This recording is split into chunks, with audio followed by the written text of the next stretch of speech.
আসসালামু আলাইকুম রহমতুল্লাহ বারাকাতুহু। পরম করুণাময় আল্লাহর নামে শুরু করছি, যিনি আমাদেরকে সৃষ্টি করেছেন। Voice of Abdullah official channel থেকে আবদুল্লাহ বলতেছি। পৃথিবীর যে যেখান থেকে আমার চ্যানেলে যুক্ত হয়েছেন সবাইকে স্বাগত। বাংলাদেশে বর্তমান সময়ে প্রবাসী লাউঞ্জ চালু করা হয়েছে। আপনি জানেন প্রবাসী লাউঞ্জ নামে বাংলাদেশের জনগণকে কিভাবে ধোঁকা দেওয়া হচ্ছে? আমি একটি বাস্তব চিত্র আপনাদের সামনে তুলে ধরছি। যেমন মনে করেন আপনি বাংলাদেশ থেকে সৌদি আরবে আসবেন কাজের বিষয়।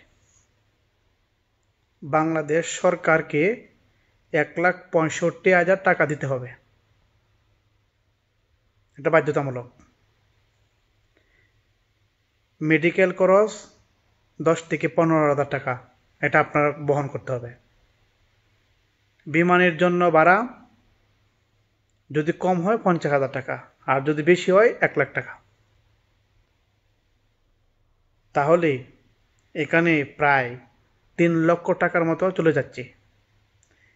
এবং যে এজেন্সি অথবা যে ম্যান পাওয়ারের মাধ্যমে আপনি আসবেন অথবা যে দালালের মাধ্যমে আপনি আসবেন, তাদের আবার 2 লাখ টাকা এখানে দিতে হবে। তো গড়ে গাড়ে কত হলো? 4,50,000, 5 লাখ, 5.5 লাখ টাকা। তাহলে আপনি এই প্রবাসী লাউঞ্জ দিয়ে কী করবেন? আপনার বিদেশ থেকে আপনি যখন বাংলাদেশে যাবেন, সেখানে আপনাকে প্রবলেম ফেস করতে হবে। এবং যখন আপনি বাংলাদেশ থেকে আবার সৌদি আরবে আসবেন, সেখানে 4-5 লক্ষ টাকা আপনাকে দিতে হবে।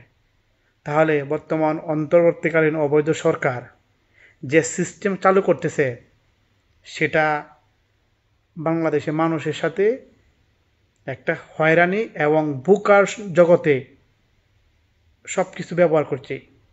তারা বলতেছে যে প্রবাসী লাউঞ্জ চালু করা হয়েছে।